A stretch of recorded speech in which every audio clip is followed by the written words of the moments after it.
Hello, everybody, and welcome to the Ramblecast. Right now, it's just currently Matt and I. Chris should join us shortly. I don't remember why Jack couldn't make it. Everybody knows the joke anyway, so just pretend he's here. Yes. Matt and I. Go ahead. Yeah, no, we were just talking music before the show as we do. We start off actually rambling as we say hi to each other. It's just like, so, and I legitimately could have hit record about 5 minutes ago. I think that's true, though. I think we've always been that way, in that usually the best things we talk about are before we hit record and after we stop with the recording, because it's the stuff that's been on our mind, but we don't want it to be out in the public, and then all the naughty thoughts or all the bad thoughts that happen during the podcast that we also don't want to say live on air that come on afterwards, and we're like, fuck you, Chris. The things we say under our breath. Right. I don't think I've ever said "fuck you, Chris." So. No, I mean, me neither. I'm just kidding. Yeah. But to that point, and I've been meaning to watch the Let It Be because it's now on Disney Plus. Yeah, I watched it. The remastered. I actually meant to bring that up last week. Did you watch it? I watched it, yeah, and I was so glad to watch it because for over 20 years I wanted to see it, but it was never been released. And I actually liked it a lot. Okay, but so I think I actually, well, no, I mean, if you've seen, Get Back, you've seen spoilers for the music from Let It Be. Yeah, right. No, I get why in 1970 it was not good, because people probably didn't have the context to watch it, whereas we do today. Right. But I liked it. I think that the director did as brilliant a job as he could to make that good, because it is. You don't see any of the negativity.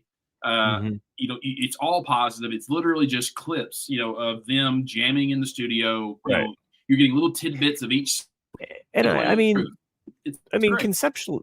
conceptually, they're actually, if you look at it like Abbey Road to Let It Be, which chronologically it's kind of like they did really more of the Let It Be like work before they did Abbey Road. I mean, they came back in and they recorded stuff, but so just depending on things. I know, like I Mean Mine. I know. So depending on where, I guess depending on where you are on the Beatles spectrum, as far as saying like, where you think the beginning and the end of the Beatles, occurs. But as far as I'm concerned, the Beatles conceptually though. At Abbey Road, I like thinking Abbey Road is, because they have the song "The End," so you get kind of like feel like, okay, this is the end. Go ahead. Sorry, but I'm just saying, like, conceptually, Let It Be, what it was is they're trying to capture what so many of us have done and more the reality TV era, which is capturing lightning in a bottle, capturing like creation happening. So all right, we got Cool Guy back. I did want to address Matt K's question, and what's the difference from what was released during the pandemic, or isn't it that? So Let It Be, the movie that came out in 1970, is an hour and a half. Not even sure if it's even an hour and a half. It's like hour 20 maybe, and it's really the best snippets of that 2-week period, just kind of shown, like, you see Paul kind of come in and go, here's two of us, and they do it electric, and then all of a sudden you see them standing there doing the acoustic. And so it's just giving you little snippets of the songs they're working on at the time. It's a true documentary of just like, here's a day in the life of the Beatles. And then at the end, you see them everyone has seen those clips of them getting up on the roof and doing the 4 to 5 songs, and that's the film. Whereas in Get Back is what? That was like a 3-parter or 4-parter. It was 3 parts, and weren't they like 2 hours or 3 hours long? Like they were. That's breaking it down day by day. Like, this is day 2 of this session. This is day 3 of this session, and you really see how they kind of come in and then descend to shit, get negative, then come back up again. And you get more of the actual feeling of what it was like to be in those sessions. Get Back is like the warts and all this is the creative process here. It's not all shiny boots of Spanish leather. Whereas with the Let It Be, pardon the Dylan pun here, but we're in the 60s, so get your sleeves up. But with the Let It Be documentary, I guess, and I haven't seen it. I've always been curious to see it as a Beatles fan. But I'm gathering that it's kind of like the greatest hits or the snippets of what all it's none of the warts. It's none of the warts. Yeah. So I liked it. You definitely come away with it of a more positive feeling. At least I did. Than you do from the Get Back. I mean, there's a little bit of an intro with Peter Jackson and the original director before Let It Be starts, and the way Peter Jackson said, which I think does make sense, or maybe it was the other director, said that one's the father and one's the child, and like in that. I can't remember exactly what it said, but Ralph's joining. Wow.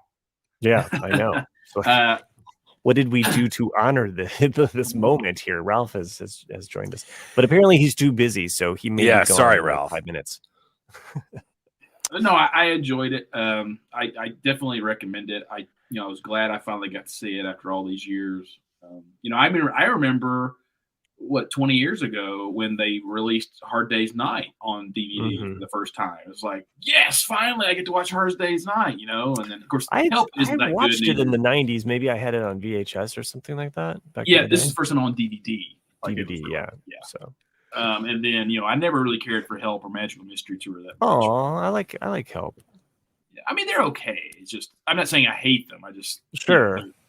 There's things that I like about Help. Hard Day's Night maybe the best kind of like complete movie, but Will Fry agrees. He likes Help. So yeah, I'm not knocking it. I'm just saying. Half of Tennesseans on this show agree. We haven't heard from the Great Ghost, so yeah, or Chris. I mean, hey there, how's it going? There? We were just talking Beatles and music before you joined. Yeah, I could tell. Sorry, I was had some technical difficulties, aka kids. Oh. So my daughter watched my son for a couple of hours while Dad met up with Mom and for a couple of drinks. And Mom is still getting drinks, but I came home to podcast and make sure there's an adult in the house. And I take it you said kids have been they're okay now. They're fine. My son's a little bit rowdy at the moment, but okay. Well, yeah, he's such a fucking kid, dude. Okay, so let's talk about that for a hot second, right? So sure. the kids' F-bomb vocabulary is definitely growing. Oh. It's taking on new forms. It's crazy too because I don't swear in front of him. I swear to God, I don't. I know that sounds kind of like yeah, he's full of shit.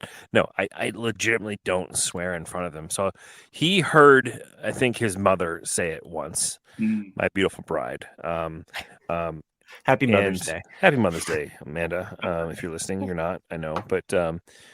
So she definitely has heard it from her, and he sees the reaction that he gets from me when he drops it. So now he's like, fuck you. Wow.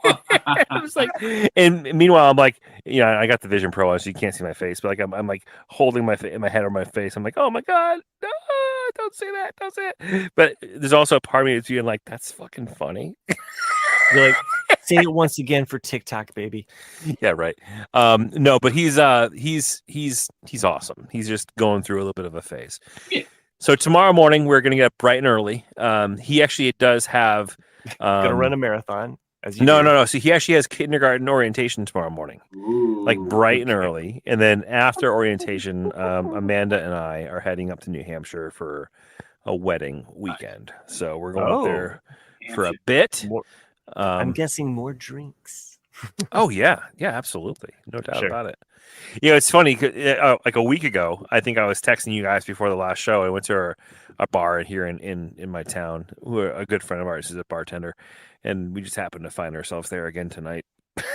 Nice. Whoopsie. But yeah, I see in the chat we've got Matt K. We got Ralph. Will Fry, Ralph, and I saw the they posted that they're going to be having their screening. Yeah. For the Lost. for Ralph's Lost documentary with Tyler Morden. I was looking at flights and I did not find one that was like great. I also don't have tickets. So. Everything's nuts right now. Like I know. I'm so glad that most of the time when I fly, my company is paying for it because that's great. It's just nuts. Like I'm going to Malaysia here in a couple weeks, and my ticket from Denver to Kuala Lumpur is $8,500. Holy shit balls! Yeah, and I was like, I can't imagine dropping that kind of money if it was me going on vacation to Malaysia. I'd be like, fuck this. Yeah, Sherry says in the chat she's very proud of Ralph and what he's doing. Absolutely. Yeah. Like for those who don't know, Ralph is a longtime friend of this podcast and podcasts before ours. So he got connected to Jay and Jack way back in the day when he was doing the Dharma Lars podcast. But if you don't know what's going on already, so Ralph, aka Casino Skunk or Casino Skunk Productions, has been in the process of producing a documentary about the TV show Lost with like a year and a half now. Yeah, with a renowned documentarian, Tyler Morden. So if you've seen perhaps The Last Blockbuster, which is a phenomenal documentary. Tyler Morden was the one who directed that film. And he's currently working with Ralph, a good friend of ours, and they're producing is it the 20th anniversary or is it the 25th anniversary? It's the 20th. Holy shit. 2004 to 2000. Yeah. So the 20th anniversary of Lost, and they're producing a documentary called Getting Lost, the Getting Lost documentary, which is on Indiegogo as well as what's the other one? Not Indiegogo, but Kickstarter. Sorry, Kickstarter. Yeah. So you can fund the project there, which I definitely did gladly, and I'm excited to see what's going to happen. They have a ton of the cast. Some might say almost all of the cast have been interviewed and been a part of the documentary. So I am very excited to see and to hear the work that they're putting into this documentary. And it's premiering in September or October. I can't remember. Maybe November. Who knows? But I was actually thinking like, oh, we're coming up on 20 years of Lost. Yeah. So I mean, it's in September. Yeah. I think their intention was to release it for the 20th anniversary. Yeah, but smart. But we'll see. Yeah, that's what blows my mind just about time, and how it keeps ticking. Well, into the future. No, just like in the way you think about time. Like to me, Lost isn't that old of a show. No, but it's fucking ancient, dude. It's ancient, yeah, and that's the thing. Because like I try to think of it like if this is 2001 and someone said, "Hey, they're making a 20th anniversary of Cheers," documentary, I'd be like, that show was forever ago. Because when you're 20 or 21, 20 years ago is forever ago. That's fucked up. You said that. Mm-hmm. That's crazy. Yeah.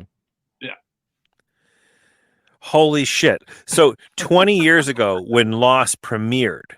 Yeah. Mm-hmm. That would have been what, 2004? 2004 is when it premiered, yeah. Mm-hmm. So 1984? 84. Uh-huh. Yeah. Cheers.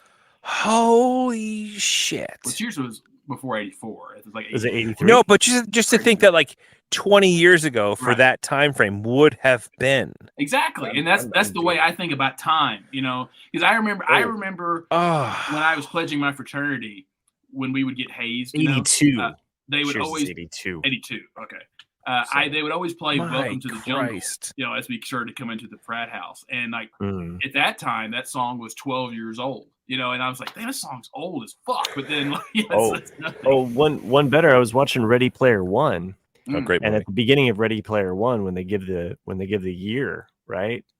And they're listening to music from the 80s, that's like us listening to music in the 60s right now. Yeah. Right now, us listening to music in the 60s. That's crazy. So whatever 2040 something, it's gonna be like them listening to 80s music as it is for us right now. So well, it's a fucking mind blowing. It's the old trope that if they made the Wonder Years today, it would be about 2005 or something crazy like that. Oh yeah. I see what you're saying. I like it, especially. I don't know, probably the last 15 years of my life, though. As you get more mature, I like that I've got friends now that are like 20 years older than me, because it's like you don't think of it that way anymore. Are we talking about Jack? Well, not just Jack. Jack's a great example. Jack is a great example, though. It's just a little bit past his bedtime tonight. He couldn't make it tonight, unfortunately. But, no, I had a close friend of mine, the guy that I ran Dolphin Papers with. Get high. Excuse me for 1 second. That's okay. Ed and his brother, Cliff, they were both, old enough to be my dad, but I hung out with them like they were brothers, Right. So and that's what I mean. Yeah. So time in age is just a number and part of your imagination. Yeah, man, it's crazy. So like we're going to a wedding this weekend, right? Mm-hmm. I mean, it's been a long time since I've been to a wedding. Yeah. And like I haven't. I don't work. I have a job that does not require me to look like, business professional. You know what I mean? Mm-hmm. I went from a career in which I wore a suit literally every day to wearing jeans, and it's fucking great. Don't get me wrong. It's amazing. But so when you go to a spring wedding, and I say spring wedding as very specific because let's be real. The winter was not kind to my body. I definitely added a few pounds over these winter months. And yes, I'm getting back into biking again. Yes, I'm getting exercise in. But holy shit, nothing fits. So I had to go and rent a suit. Nice. Just because my suit that I have like 7. My cousin Benny. I think I have like 7 to 10 suits, right? I have like 7 to 10 suits in my closet. But they're all from, the mid 2000s to 2010. Yeah. Before I got my current job. Yeah. Because I wore a suit every day. But not one of those fucking suits comes even close to fitting. Like at all. And like the last wedding I went to, I got away with because it was like I think like a late summer wedding in which I was active. I was doing shit. I was like riding my bike or whatever, but like I was not as physically like much of a shit ball as I am right now. So I went and tried my suit on a couple of weeks ago. I was like, oh, fuck, there's no way I'm wearing this suit to this wedding. So I went and I was like, you know what? I'm not going to buy a suit because I don't plan on being this size forever. That's how my train of thought was, at least. So I rented a suit. Still, it's $200 to rent a suit. $220. Damn. That's basically, it's like new in it. Well, I mean, you can get a cheap suit for $200, right? But like, I didn't want to buy a cheap suit and then not wear it again because I don't intend to being remaining my current size for much longer. But yeah, so I got that going. I had to rent a suit. Essential.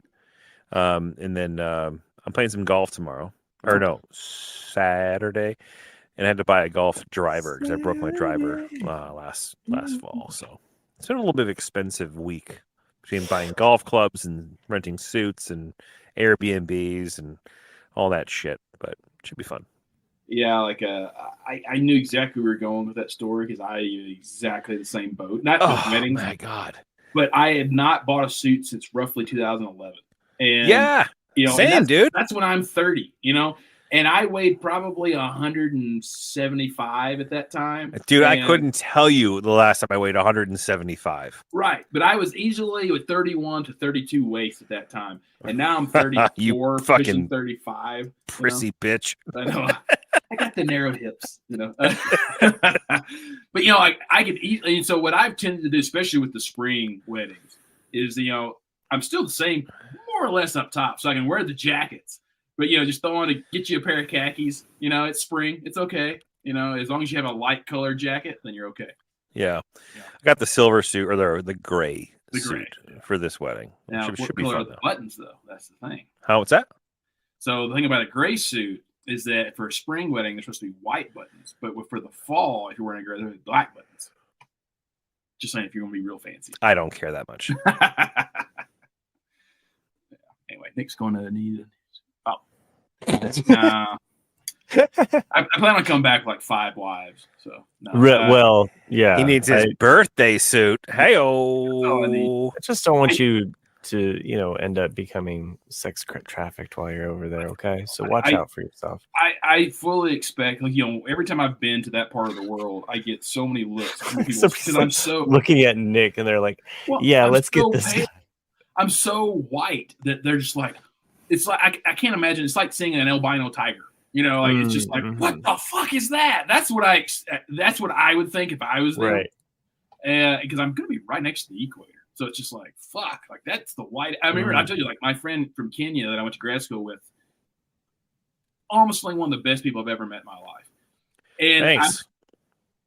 Well, you're from Boston, so you automatically come down a couple. So it's hard to climb out of that once you're down in the Boston hole. I mean, your son already thinks you're a motherfucker. So, like, seriously, what the fuck, yeah, dude?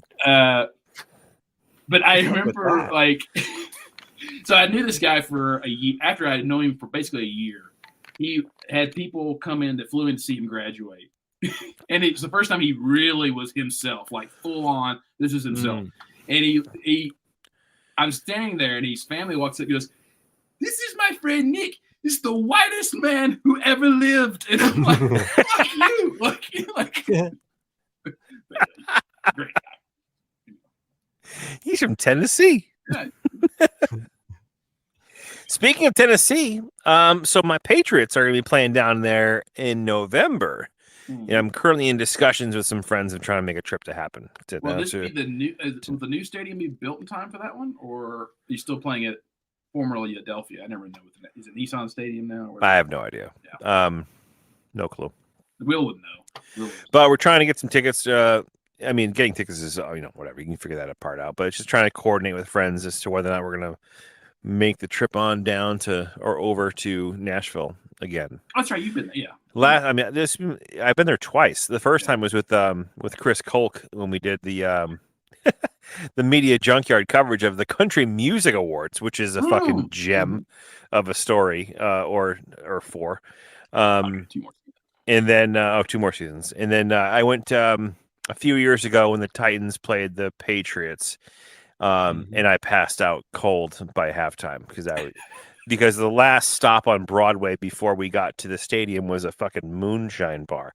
Nice. And no matter what you think, that is never a good idea. Just for future reference, if anyone who's ever has a situation when they're on their way to a football game or to an event, and you're like, "Hey, let's stop for one more drink." Right. Don't do it if it's a fucking moonshine bar, because that's what it was, and I blacked the fuck out by halftime. And the thing is, that's not even like, it is technically moonshine, but it's not like real moonshine. No, but it's like gasoline pouring down your fucking throat. But that's the thing is, like, if you actually have proper moonshine, it's like 100 and something or 200 proof. It's so much you don't even taste it. It's like water, and then you'll kind of like belch it up in a way, and it's like, it's like lava coming out of your stomach. But like that, you're basically just drinking unaged whiskey. Yeah. You use like Tums as shooter, like what is that? You want to chase her with that? Yeah, like exactly. Like, there you go, buddy. Tums. No, but I'll tell you, my wife just went to Nashville last month actually for a friend of ours who had a birthday party in Nashville. And it was a blast, and I was like, "Fuck, I need to go back!" Like, 'cause that place is just incredible. So, I know that's what's blowing my mind about Nashville is because I have never lived there, but in the '90s, I think I actually brought this up one time. You know how when you were a kid and you watched Price is Right, and like the last showcase sometimes was a vacation somewhere, and like whenever it would be like a full expade trip to Nashville, I'd be like, wah, wah. Like, who wants to go there? Yeah. Well, what's crazy is that the first time I went to Nashville was in 2010, and that was with Chris Kolk. And that's to think that was 14 years ago is like mind blowing, right? Yeah. And it was incredible then. Like, but you could tell it was reinventing itself in a way. Like it was a kind of like a shit show, but it was just like a happy shit show. But everyone was just a mess of people going all over the place. Well, and then like 10 years later, or less than that, maybe like 6 or 7 years later, I went back and I went for the Patriots, and it was like a different place. It's a different place. Yeah, like I said, I had not been to downtown Nashville in probably 15 years. I've been to Uptown. But I went, like Ryman. Yeah, Ryman is the original Grand Ole Opry, Randy. It's one of the, like I've talked about that many times. It's one of the few places you need to hear a show. I would love to see Rihanna at the Ryman. At the Ryman. Okay. But Broadway was nothing. It was always nothing. Like Second Avenue and Printer's Alley was where everything was up until the Titans came to town. Right. And so if you went to Broadway, you went to all the little honky tonks, which some of them are still there, like Tootsie's, and some they're like basically the one little room areas where you have a small stage, somebody will be up there with an acoustic guitar just playing country music, and that's it. And then now, as you go down Broadway, you have these 3-4 level buildings that are just like full of live, like full on bands, full on. And you're like, what the hell fucking is this? Awesome, yeah, dude. It's so crazy. Good.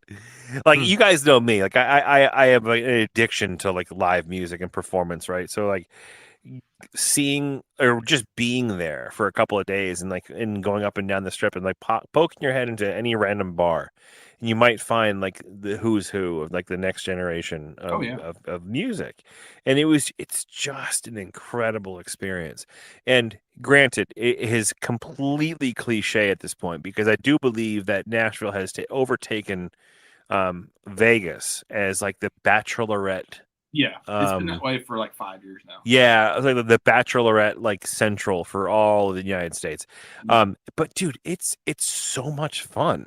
Like I remember going there the last time, or both times really, and it is just a fun time. Like, you're gonna get hammered. You don't have to get hammered, or whatever. You're gonna get good food. You'll get good barbecue. You're gonna get great music and great whiskey if you're into it, or just great drink. But no matter where you go, everywhere on Broadway, you're gonna have a live band performing. You're gonna have good drinks, and you have like great food within arm's reach at all times. So it's just a cool fucking city. When I was there, we were at the one bar I think that wasn't playing country music, which was weird for me. But the band was incredible. And what they did was it's kind of like did like a Phil Collins type thing, like whereas the drummer was the male lead singer. They had one female that could do like female songs, and then you had the other guys that were really good. I mean, female lead vocals or whatever. No, I know what you mean. I thought it was brilliant. What they did was that they were a cover band, but they could play anything. Yeah, and smart. They had a QR at the very front of the stage, and basically what you did was you scanned the QR, and it would take you to this page. And then you would you'd type in the artist name and the name of the song. And then you could give them $1, you could give them $20, you can give them whatever you wanted to. The more money you gave them, though, the higher it went into the queue for them to play it. Yeah, right. And I was trying to stump them. That's how many songs I don't see how many songs. And the only song they didn't know that I requested was the 80s song. Crowded House. It'll hit me later. Oh, Crowded House? Yeah, like their hit. Yeah. Anyway, but they were unbelievable. You didn't want to leave. That's how good they were. Like they just kept the house a rocking. I was at a restaurant recently where they had a jukebox kind of set up like that. No Dream It's Over. Thank you, Matt Treist. Yeah. So as you sat there, you could actually just pull up the app on your phone. And then of course you could do the same thing of like moving things higher up in the queue. But it was a lot of fun because nobody was there, and between my family, we just picked some of the longest songs we knew. So, did we lose Echoes by Pink Floyd? Nah, he's still there. He's just away from the camera. I'm here. Oh no, that's okay. So weird. It's like his camera just gave birth to him. Like he zoomed out, and all of a sudden, boom! Here I am. Here I am. I'm here. Just trying to have an alternate view here. I did go see the new Planet of the Apes film this past Friday. Oh, Chris is joining twice now. Yeah, okay. But they burn out quick and go. Yeah, the bartender. Yeah. I can see that because like the amount Will Fry, for everyone out there, said that bartenders can clear $120K a year, but they tend to burn out quick. And I could see that because every bar I've been to in Nashville, it's just slammed. And there's like 2 or 3 people working the bar, but they're not stopping. Like they don't get like a 2-second to breathe. It's just like, no. Just blah, blah, blah, blah. Okay, are we just watching Chris? What are we doing here? Hello. Oh yeah. Welcome. Yeah, I didn't feel like wearing that fucking thing right now, so I changed my mind. Is it because I put Ben Cool as your name? Now you hit the mic again, Chris. You turned it off. Sorry, I missed that. I didn't see that. Oh yeah, Ben Cool. Oh, and I'm High Boob. What the hell, man? Hey, I get put in charge of taking over the titles. It's fun. So fun to be producer for a night. So yeah. We should probably take like a what do you say? Commercial break? I mean, we're just a quick one. Just a little brief one. Let's go for it. So I got to say, I went and watched the new Planet of the Apes film. Okay. On Friday. And it watched you back. Yeah, it's not bad. I gave it like a 7.8 out of 10, which is 7.8. It's better than not bad. That's a good score from you, Nick. Yeah, I saw an online ranking, which usually much plot anyway. It was right. I saw an online ranking where it put it. It's not at the top. No, it's not at the bottom. It's not at the bottom. Definitely like. And I like this new current era of the Planet of the Apes movies. I thought they were. That's what I consider. I consider this to be the first of a new trilogy. Because because the first 3, were the decline of mankind and the slow rise of the apes. This one is like probably 3 or 4 or more generations later. Right. Yeah, that's right. Because you had Caesar in the first trilogy, right. And then this is like the descendants of Caesar. Yeah, and you can see. I almost looked at this as a commentary on, in some aspects, of how MAGA. No, of like how religion, in a way, the more you get away from the source of the religion. Oh yeah, sure. Evolve to have different meanings, and people use those meanings to benefit themselves. Oh yeah, well, I think that is kind of legitimately what's happening right now. And so I liked it in some aspects. I felt that it started good and ended good. There's just a little bit too much of a lull in the middle. But it's not bad. It's just plot, like I said, but it's fine. I mean, to me, Fall Guy is way better. Because that's like a solid 8.5. But yeah, it was.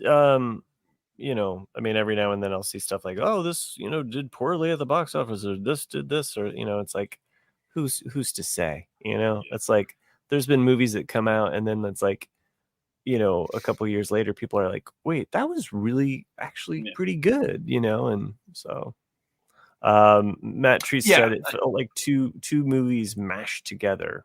So I can see that. Yeah. Like I say, it's not bad. It's just, it lacks just something I can't quite hit on it yet. But cocaine. Yeah, cocaine. There's the scene where the apes just. Whoa! It lacked. That's why I'm a silverback.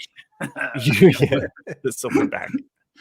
Bring in the silverbacks. I mean, you said there was a lull in the middle of the movie, so I assume that kind of has to do with these 2 movies being mashed together. You have these 2 plots or these 2 storylines, kind of. Yeah, because I don't want to spoil it, but recently I exactly. Sure, you brought up a good point about Shawshank. Shawshank is a good example of that. It failed in the theaters. Oh yeah. Oh really? I like Morgan Freeman's explanation for that. And he said it's really a lot of times movies just come down to titles. Yeah. And he said like when you're looking at a bill, especially in that time from the early 90s, and you see like, Jaws 14. Shawshank Redemption. You're like, what the hell is that? I'm gonna go watch Jaws 14. I don't. Yeah. Whereas, like it's a good people example. In the 90s were like, oh, I don't want my wife to get fucked in this movie. Like they're walking in, like, who titled this? Is this but about at the same note, though, like if Shawshank came out today, with the advent of like social media and the coverage of movies, it probably would have a much different. And you'd advertise it better too. Right. Than what it was. And, I mean, yet there are things that kind of can fall through the cracks. I mean, I'm just now getting into Resident Alien, and then I'm learning that like sci-fi could possibly not pick that up and renew it. So I don't know.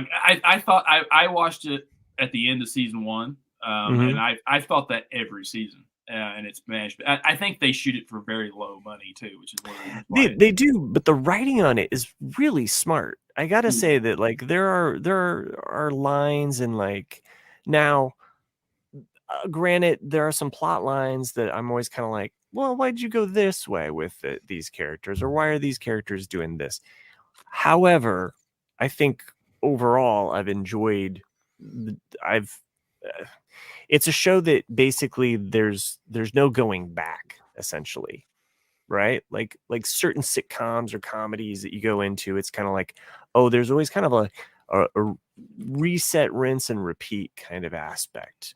And this show doesn't really have that, and yet it tries to stay within the confines of a TV show, right? Like, oh, we have to have these characters doing these sorts of things, right? Right. But as certain characters are revealed or certain plot points kind of there is kind of a no-go, there's no going back now because this has happened aspect, at least with what I've seen. I'm kind of getting close to the end of season 2.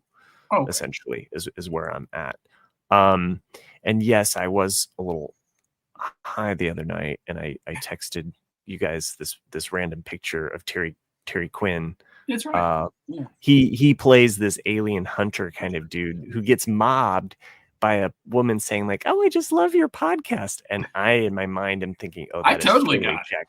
Okay, you got it. Jack was just like, "I don't understand." I'm like, and I didn't get it. That's okay. I was like, yeah, I'll let Jack squander a little bit. I figured I'd explain it on the show, but I've enjoyed the show. It's very humorous at points. It takes twists and turns that I'm just like, but sometimes the music choices can be both good. Like I'm like, oh, I like this band. Like they play a lot of Breeders. But they fucking Breeders, dude. Yeah. They play Breeders. Cuckoo, cannonball. There's a specific character that is kind of like, I think Breeders is her go-to band, so they'll play that as kind of like her time when that CD got fucking a lot of run on my Mm-hmm. Walkman. Yeah, or good one. They also played a Belle and Sebastian song, and possibly one of their most famous songs, "The Boy with the Arab Strap." But it happens in the most like, what the fuck? Why would you play that song here? Like, this doesn't really. And it took me so out of it because I was like, wait, this was a pivotal murder scene moment, and then they drop that song, and I'm like, what the fuck? Like, what are you doing? So, good music choices by the director, questionable mic or like needle drop moments where I'm just kind of like, why that song? Why now? We've got a visitor on this podcast. Yeah, sure do. I did want to mention something. Like Chris might care about this, but I don't think so. I'm sure you've seen it. You might not have. We haven't mentioned it. But on the 31st, May 31st, on Disney Plus, they have a Jim Henson documentary. That's right. I've seen advertisements or articles talking about it, so I'm excited that there's something coming because we've joked about how the Muppets are the redheaded stepchild of Disney. So, right. And right now, for those of you that are listening on the podcast, Chris is consoling his son who don't make this a habit, you little fucker.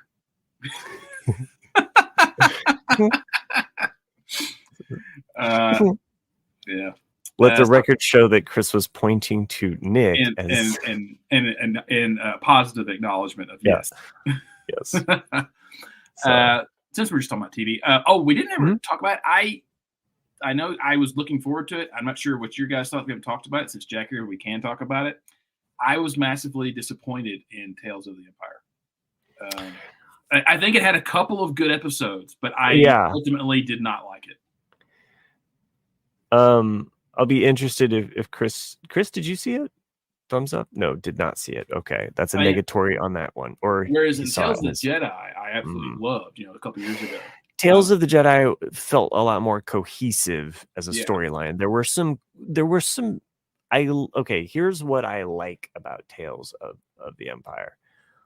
I like the time jumps. Yeah, I actually like the time jumps.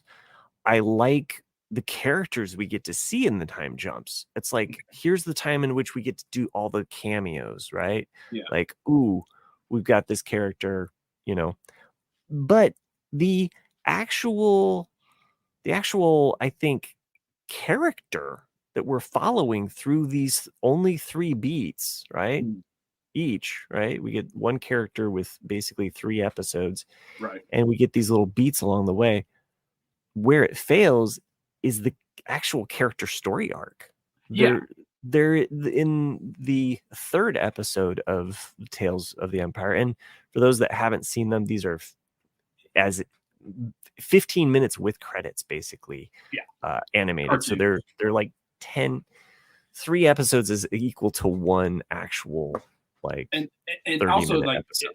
If for anyone out there who, just to give it some context, one of the things that was great about Tales of the Jedi and Tales of the Empire is, like, really, to me, what these stories are about are they're filling in the cracks of little tidbits of information that you don't necessarily need, but you're very grateful that you get it, because it's like, this gives a needed backstory for something else, and that's what I've liked about them.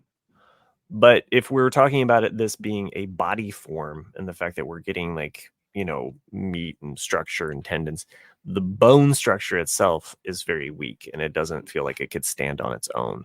Like, so the character arcs in both the characters that we follow, there's still these like, what was the fucking motivation there for being such a bitter old bitch? Right. So pardon my French, but one character, we can say what characters are about. I mean, like, I really Morgan disappointed in Elsbeth the Morgan Elsbeth arc. That was the one I didn't like the most. I felt once they got to, I loved the cameos. What I'm saying. Great. Yeah. Mm-hmm. Yeah. But yeah, when we get to Barriss, the first 2 episodes of Barriss, I really liked, and then I felt the ending, high points of the I felt the ending of Barriss's story just felt flat. Yep. That's a fair assessment. So basically, like, the first episode, the first 2 episodes I liked. 3rd one falls flat. 4th and 5th episode, really, really stronger than the first 2. Yeah. And then the 6th one, it just doesn't stick the landing. And and all it does is leave me wanting more. It's like it's like someone said, here's an appetizer at a bar, and you're like, but you only gave me 4. Right. And I thought I ordered 6, and they're like, sorry, that's all you get. Do you want? And you're like, can I have some extra marinara sauce? And they're like, sorry, they're all out. And you're like, do you have any spicy nacho? And they're like, best I can do is garlic butter. Well, I mean, so sorry, that's not even fair either, because it's shittier than garlic butter. Garlic butter is actually pretty good. With the Morgan Elizabeth stuff, to me, it was already dead on arrival for me, because if you're going to center in on that character, then you should have gave her a better death scene, and not in Tales of the Empire people. She died in Ahsoka. Spoiler, sorry. But because you see how many people in the Disney era have been stabbed by a lightsaber and then lived. She gets a little slash across the belly and just kills over. And I'm like, what the hell, man? So like, to me, it's like, I don't care, because I already know you're dead. And so that was one of the killers of it. And then with Barriss, I thought Barriss, there's a lot of potential there. Yeah. And especially the way things happen in the Clone Wars and where her character could go. And to me, it was almost a Tales of the Jedi tale, not a Tale of the Empire storyline, because it's still her being a Jedi. Right, but she's breaking free, because hers is a story of redemption. And if you look at the Jedi ones, it's the story of the fall of a Jedi within the Tales of the Jedi. So within Tales of the Empire, you have the reverse, you have the inverse of it. But it didn't it wasn't satisfying enough. And if anything, because there's a big time jump that takes place towards the end, and again in that 6th episode, it feels like we're robbed of so much more with that character. Yeah, that's what I'm saying. It went too good and then like she could. I mean, it's very Filoni in that it's open ended, so you never know. She could still appear. Sure. But I just didn't. With the 4th, is that the 4th sister? I just to me it was just a little too. I wanted to. I want it to be dark. That's just me. If it's going to be called Empire, I want it to be dark. You know what I want is when I see Tales of the Jedi. When I first saw that, what I thought we were getting was straight up Dark Horse comics, old school, way in the past, way before the High Republic, like dealing with Sith and like early Jedi bullshit. I was like, that could be interesting because you can go in a lot of different places with that. We probably won't get that, sadly. I am curious as to know where Star Wars animation is going to go from here now that the Bad Batch has closed that book. I think Filoni's strength is in animation. That's where he started, and I think he does a damn good job with it. And I can't imagine him not doing another animated show within the next couple of years. Because, to me, I know he's going to be concentrating on the Grogu and Mandalorian movie for now. But I can see him giving it a couple of years, and then we'll come back with something else. You guys, I'm sure you guys have heard, maybe not, that they've already canceled season 2 of The Acolyte. Oh, really? What?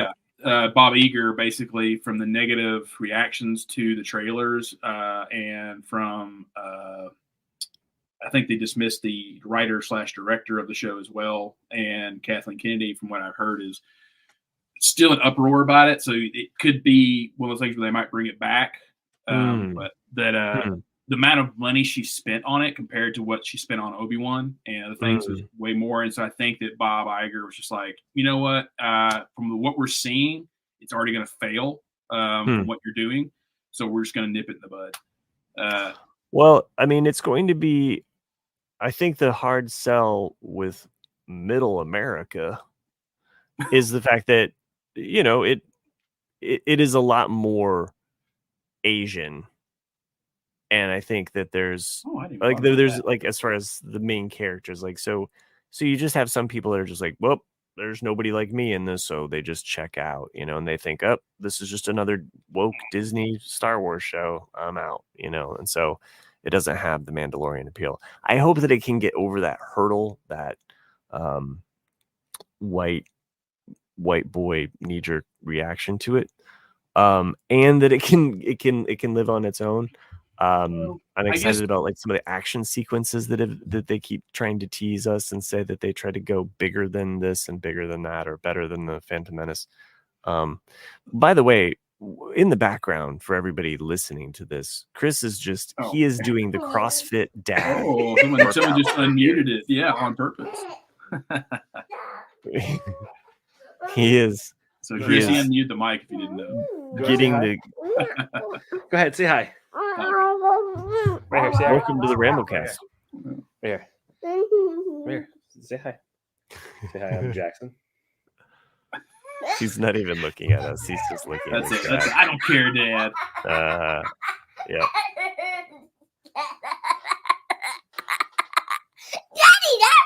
That hurt. Oh, sorry. That's some authentic kid laughter. Sorry, he's trying to tickle him to get him to leave. Oh, I see. I thought you were tickling him to get him to sleep. Like it's taking. No, I'm trying to get him to leave the room. Oh, I figured he was just coming in for you to make him go to sleep, and then he's carry him out. He's being. If you're gonna be in here, you gotta be on the show. Yeah, Jackson, what do you want to talk about? You get a job yet, kid? Yeah. My kindergarten. Your kindergarten? You want to talk about kindergarten? Oh, yeah. Okay. So what's tomorrow? I don't know. You don't know. So do you have kindergarten orientation tomorrow morning? So what are you going to do tomorrow? Go to a kindergarten. You're going to go to your kindergarten class? You're going to check out the new classroom? You're going to meet some of your lifelong friends. Yeah, that's right. What are you excited about? don't know. You don't know? What does he think happens in kindergarten? Magic, juice boxes and you know what I'm really excited about kindergarten? Yeah. Not paying your preschool tuition. Woohoo! Oh my god. It's like a bonus. Yeah, for real. It's like a mortgage payment back. So are you super duper excited to go check out your kindergarten class tomorrow? Yeah. I know I was watching some clip today where somebody was from New York and talking about that, how it costs him $24,000 a year for his 2 kids in daycare, free. And I was just like, holy crap. Yeah, he's like 13. Yeah, 13. Oh wow, okay, gotcha. Yeah, wow, that's just nuts. Yeah, he's a small 13, and they teach it. I know, and they teach him how to like color. I'm gonna need to practice the color. Well, that's where I don't get the amount of money it is, because how many kids are in that room? Like 10. Yet you're 12. still okay, but you're still charging $250 a week. $330, I think it is. 3 or 4. Jackson, what do you learn? What's the coolest thing you've learned in preschool? Say it right here so everybody can hear you. I don't know that. You don't know? Yeah, I don't either. Oh shit! So you didn't get your money's worth. Yeah. The colors. What's your favorite part about preschool? About Prospect Hill? Playing outside. Playing outside. Oh, good. Yeah, that's cool. What's something you've learned at school? Can you spell your name? Can you spell your name for everybody? I don't know. Yes, you can. Don't do that. Don't play shy. Ready? J. J. What's next? A. What is after that? C. Next. K. Correct. S. Yep. O. Yep. One more. That's right. Nailed it. High five. High fives. I can say it fast. Go ahead. JACKSON. There you go, dude. Nice job. Nice job. When your mom comes home, she's gonna be so mad at me for having you being up right now, but whatever. It is what it is. She doesn't know. She's gonna know when she gets home. This is the next generation of the Ramblecast, everybody. Yeah. Imagine us being like the old farts still doing this, and then like him coming in with like some of his buddies. It's gonna be like me and Jay. Or Jack and Jay, rather. It'll be like, Boston and Boston Jr. What do your friends at school call you? Jackson. What else? Boston. They legit call him Jackie Boston at school. Yeah, Wow. You don't like it? Yeah. What name do you like the most? Jackie. Jackie? Mm-hmm. Yeah. He likes Jackie. Even Sherry said. Jackie. I do love the honesty of children. Like they have no. I'll tell you what's up. Yeah. I'm so grateful you can't hear them.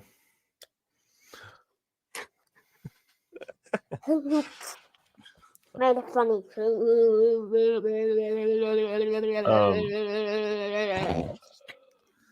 Yeah. Sorry. No. Real life happens sometimes, and real life is on this episode of Ramblecast After Dark.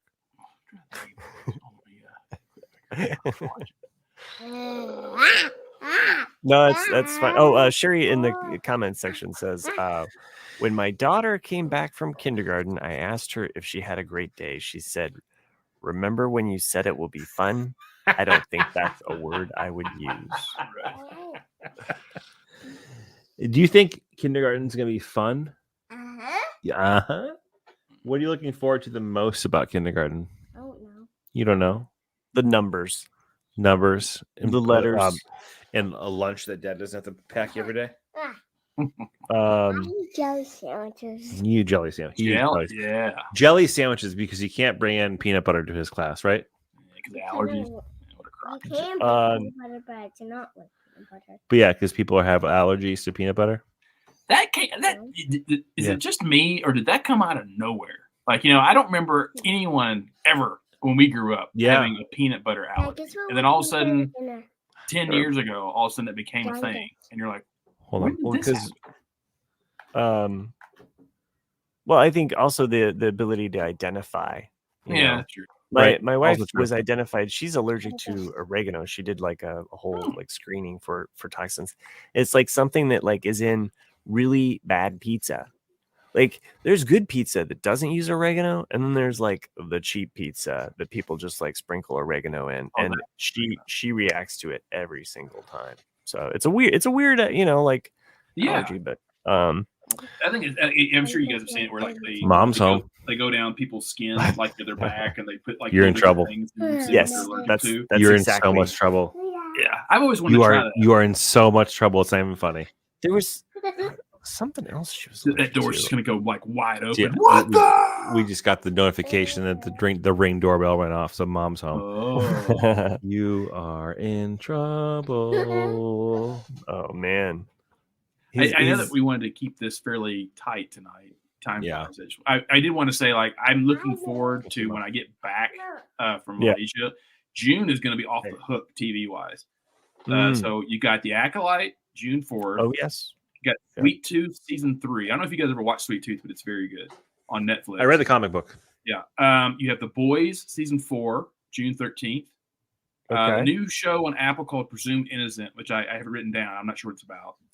You have House of the Dragon season 2, June 16th. Yes. Whoa. The Bear season 3, June 27th. And then 2 movies, Horizon Part 1, which I'm not sure what that is, but I wrote down to watch. And then A Quiet Place Day 1 as well. Oh, yeah. So June's going to be crazy busy. Blowing up. TV. Yeah. I've caught up with Franklin. Isn't that good? Oh, it's really good. It's really so. Is that? I didn't do the research on this. Is it to be expected? There's a lot of artistic. I'm sure. Like privilege taken on this. Like I'm sure. Like how much is this based on? Actual events or whatever. Well, I'm not sure what they used for their sources, but Temple was his biographer. So if they're using Temple's notes and Temple's memory of it, it makes sense because look how much of the story is based around Temple. Fair.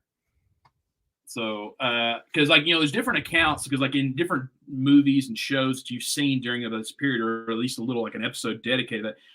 I've always thought Benjamin Franklin was a male whore. During this time period, and they're showing him pretty timid. I mean, are they though? Because for the record, those listening, my son has vacated the room, so what I'm about to say is not going to be in front of my 5-year-old.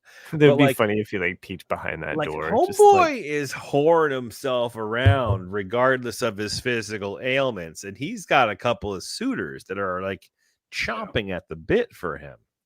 He heard about this kind of a whore. He heard about this show called Bridgerton and was just like, I gotta go up my game. Although I have to say though, dude, I mean, I'm pretty darn impressed with Michael Douglas, right, in his ability to portray him. I will say though, like I feel like there was a couple of times in like the last couple of episodes in which I was watching and listening, kind of like you have to read a lot of the subtitles and whatnot, but like that's a show I listen to a lot. I try to listen to, but then I have to pay attention when he's speaking in French or someone speaking in French. But even in his English speaking parts, like he feels very, very scripted, like almost as if he's reading from a play. Yeah.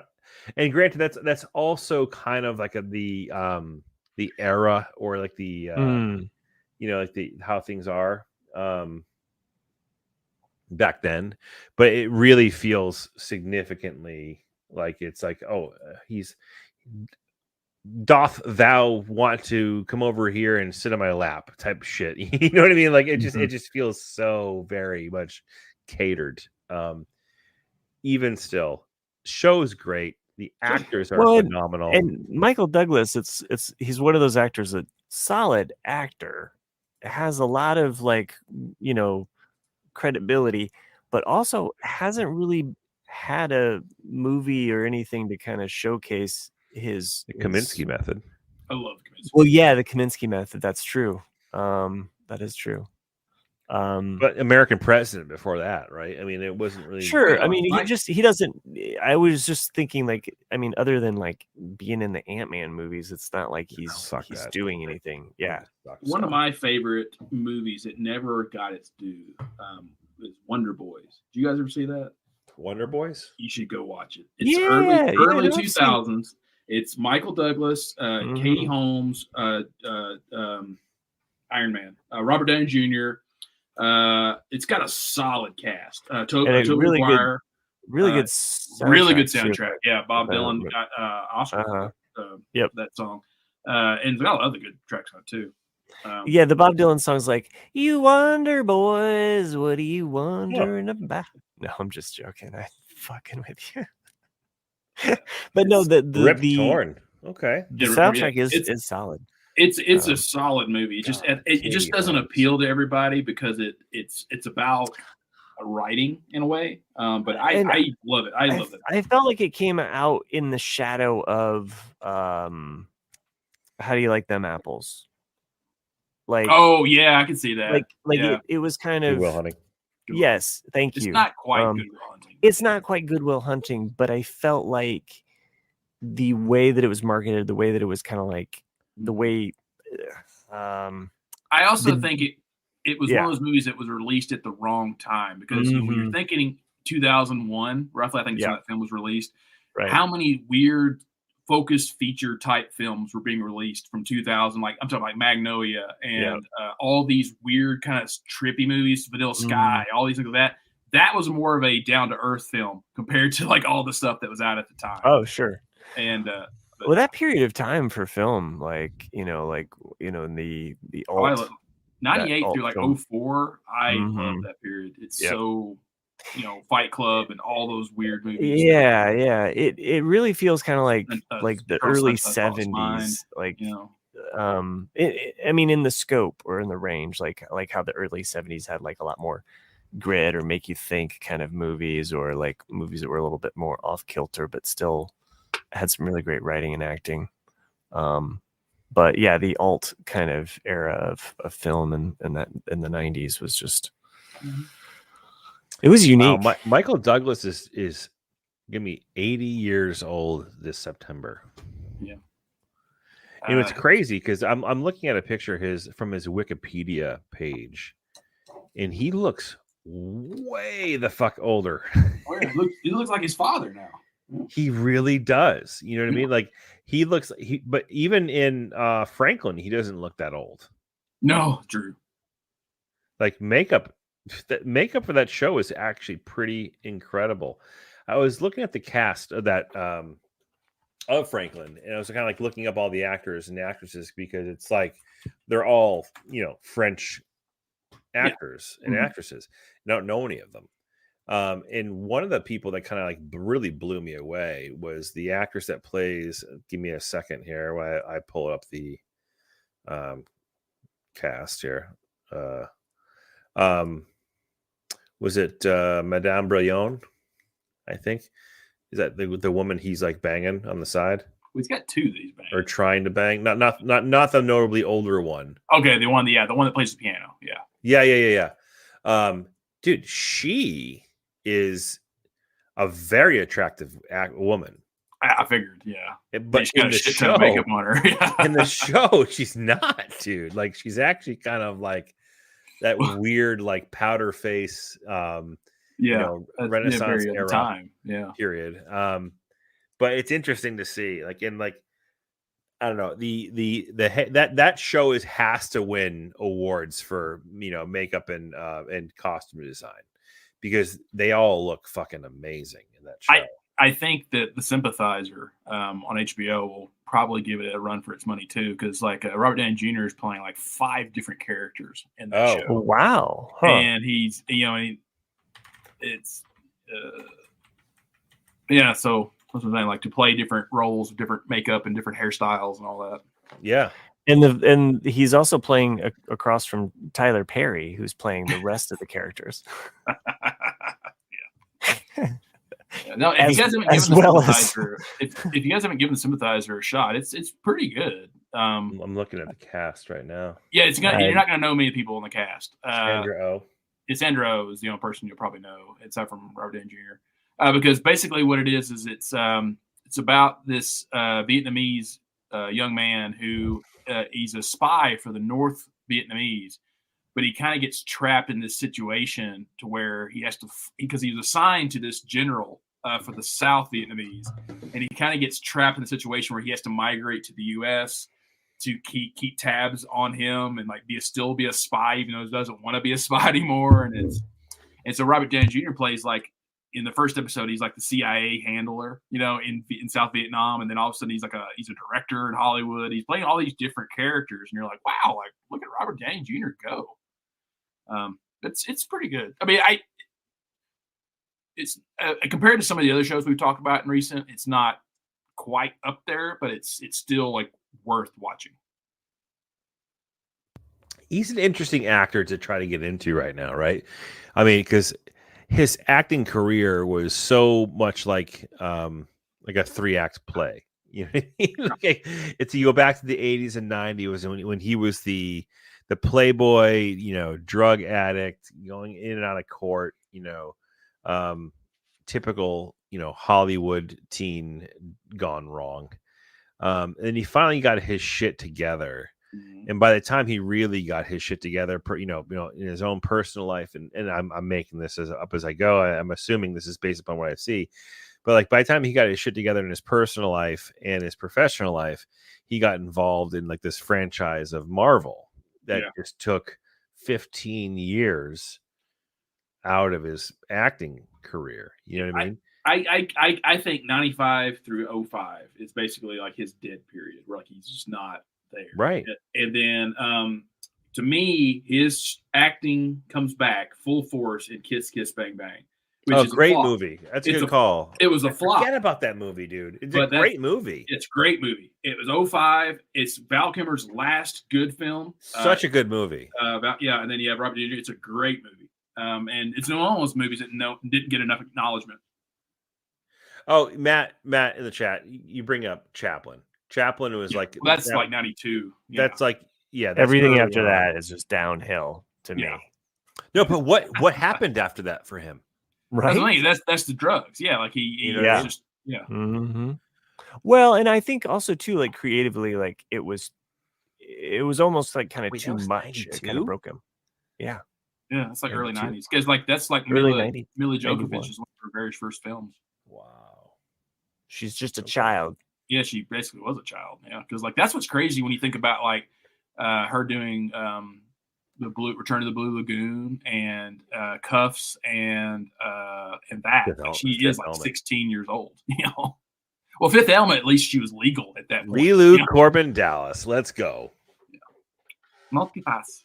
Lelu Multipass. That's a movie that also bombed, but it's such a phenomenal movie. Yes. And I guess it didn't really put but yeah, it was a good movie. Good, like I'm trying to think of Bruce Willis, like how he kind of broke out into more of these kind of sci-fi movies in the 90s, both with that and 12 Monkeys, like really kind of like right. I never watched it, but I remember loving 12 Monkeys. I never saw 12 Monkeys. You never saw 12 Monkeys? No. Really? Yeah, that would be a good one to kind of go back to, because it's so of that era too. Yeah, and that's one of those films I think Brad Pitt did for free because he just wanted to do it. Oh, really? Yeah. Okay. Because that's during his just before Fight Club, but that weird 12 Monkeys. He was doing a bunch of weird shit. 7 was one of those movies for me. I think 7 was like my first movie experience where I was like, I actually got into like the production and direction of a movie. You know what I mean? Like I think like my high school, grade school and high school, I loved watching movies. I just loved being in the experience of watching a film. But I think 7 was the first movie where I was like, huh.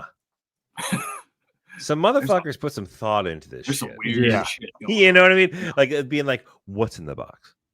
What's in the box? What was it? Was it Gwyneth Paltrow's head? You know, and you start questioning all these things.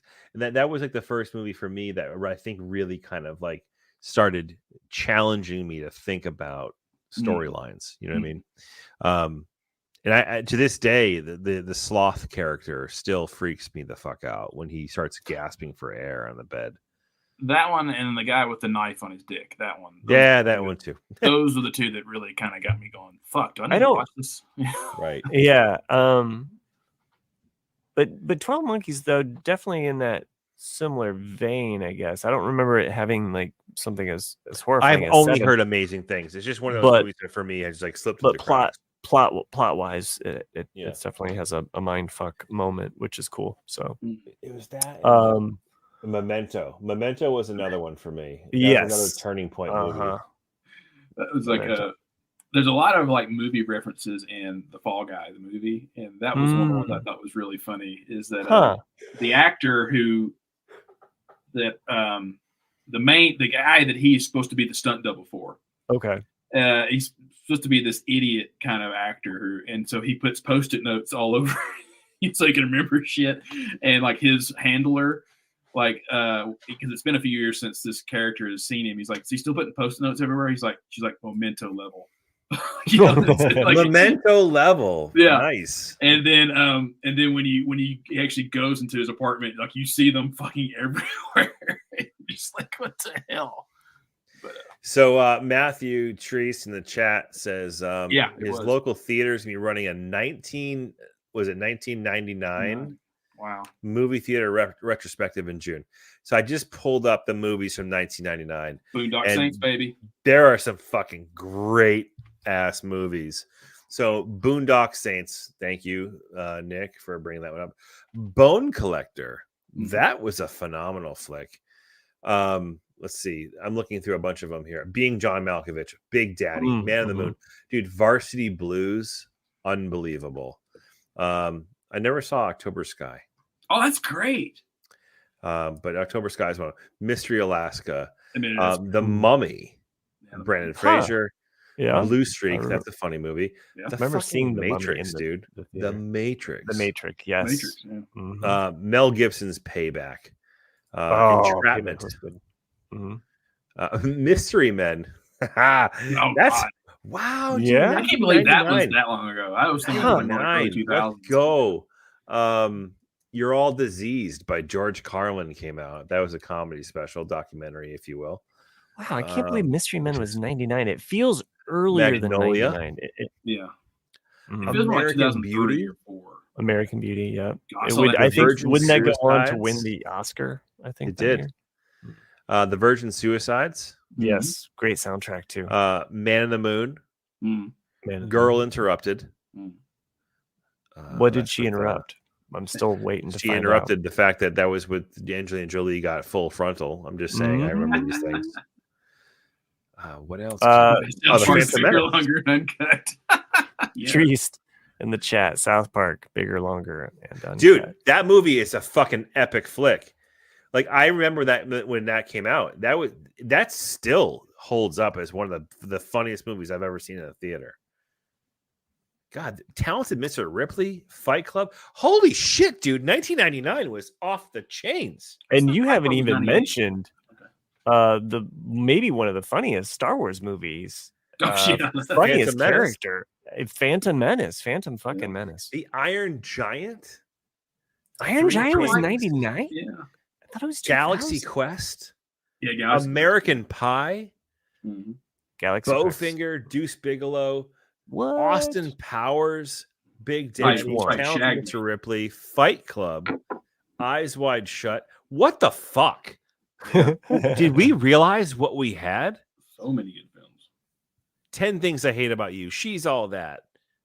Fucking hell! This is an incredible list of movies. People were just trying to get their movies in before the end of the century. Go is a great movie. Yeah, that's another forgotten. That was Go was a movie that like you great could watch soundtrack and then watch it again. You know, like it had a good replayability because back in those days, it's like, you either did get it on a disc, but a lot of times you still were doing VHS, so you'd rewind it and watch. And then the Blair Witch Project came out. Yep. Remember seeing Summer of Sam, which I never saw, but had a phenomenal soundtrack, and there was all the Beatles songs, but done, covered by other people, and like yes, right. That's where Fiona Apple did. Fiona Apple, Eddie Vedder. Are you talking about the I Am Sam? No, I Am Sam was 2003. Oh, I'm sorry. Okay. I'm thinking something else. Sorry, different thing. My fault. Okay, because great soundtrack nonetheless. Sorry, the Eddie Vedder one. The Eddie Vedder I one. I am right about Fiona Apple though. Okay. Fuck, man. 1999 was legit. One of the, and as your town's movie theater should do is have this goddamn movie festival. Yeah. Wait, Matthew, where are you in Maine? I need to know this. I am not in Maine. I'm talking about Mr. Trees. American movie. Great documentary. It is for sure. But 1999, this is a legitimate year. That's awesome. Yeah. And you forget just how many until you that would be what you're doing when you look back and you go geez. That would be a good versus too. That was back when best movie it cost you like $4 to go to the movie. So because you'd have so many to pick from, Right. So like genre wise. Fucking wild. Yeah. Oh, The Legend of Sleepy Hollow with Johnny Depp and Christine Ricci. Yeah. Oh, that's something I started watching recently. Speaking of her, I never had Showtime or Paramount Plus until like a month ago. She's in New Hampshire. And I got it just so I could watch Gentleman of Moscow, which is still very good. But I'd always been recommended Yellow Jackets. I'd never seen, didn't know what it was about, but people would like, oh, you got to watch Yellow Jackets. I'm like, oh, okay. So I started watching that. And it's one of those shows that I can only watch one episode at a time, and then I take a break because it's Black Mirror level. Yeah, it's like a lot. It's like Black Mirror. It's like a lot. Black Mirror level. Yeah, it's like what? You remember the movie Alive? With the soccer team that gets stranded in the Andes. It's like that. And rugby team. But it's like, fuck, I don't want to watch teenage girls cannibalize people. Not soccer. Just saying. Sorry. Yeah. Office Space is 99. Fuck, dude. I quote Office Space daily. Office Space, yeah. Did you know that Swinline actually had to make the red stapler? Like they didn't actually make a red stapler. No kidding. They did that just for the movie. But then they made it after the movie because. But then Boston Stapler is a far superior stapler. So. I like a Mighty Bosch. Bosch. They make a good stapler. So it's what I use on heavy duty stuff. So, or a Stanley if you prefer. Speaking of that, though, we were going to say a tight hour, and now we're at a tight hour plus and some change here. So we might as well finish this podcast out. Just like on Prime Night, we're going to wrap it up. We're going to wrap. And here's some flowers for you. Thanks for everybody that joined in the chat. We appreciate you joining us live. I know many of you were hoping that Jack was going to be here. I know the rest of you were wanting us to talk more Star Wars and Lego. But next time. It's like no one asked for that, actually. no one did. We did keep it to a small smidge there, Nick and I. But anyway, thanks for everybody that did join us in the chat. Appreciate it. We really do. And thanks for everybody that made this show possible, all the patrons. Oh, nice. Sorry, I just saw what Chris was showing us. Which at was this R2D2 point, Lego. Yeah. You got just for ADHD. Now, Chris, if you only had Darth Revan to go with him, then they could make out. I actually had that. I'm getting him. He's coming with my little Star Destroyer, isn't he? No, I'm talking about Revan. Like Revan was the that's Malik. Oh, it's Malik. Sorry. Yeah, you're getting Malik. Like Revan was Star Wars Day 2014 or 15 was the could only get it on May the 4th from Lego stores, and I have him somewhere. I buried in all my Lego, but I just want the records to show that I did not bring up Lego No, or you Star didn't. Wars. That was on Nick and I. Yeah, You're doing a really good job producing the show. However, trying to pull this car over. Yeah. Okay, getting us there on time. Thanks a lot, Jack. Thank you. Anyway, thanks for joining us. Thanks for all the patrons that make this show possible. Specifically, we'd like to thank Eckhart Glatfelter, Richter. Thanks for doing what you do. Maggie the Magnificent. I hope you enjoyed the Star Wars talk we had today. Ed, the creepy poopy letter carrier, but I don't think you're that poopy. And Joanne with the master plan. Gonna take us into space, NASA style, 2010. Thank you, everyone. What else do we do? Say goodnight, folks. Hasta luego. And goodbye. What's our Gmail? I forgot. Oh, right. Oh, yeah, sure. If you want to write into us, we can read it on air. We didn't read any today because we were leaving that for another day. We were keeping it tight. Anyway, you can send us an email at rcadcast@gmail.com. That's rcadcast@gmail.com. Follow us on YouTube, like and subscribe. Appreciate it. And see you guys next week. Peace. See ya. Good evening.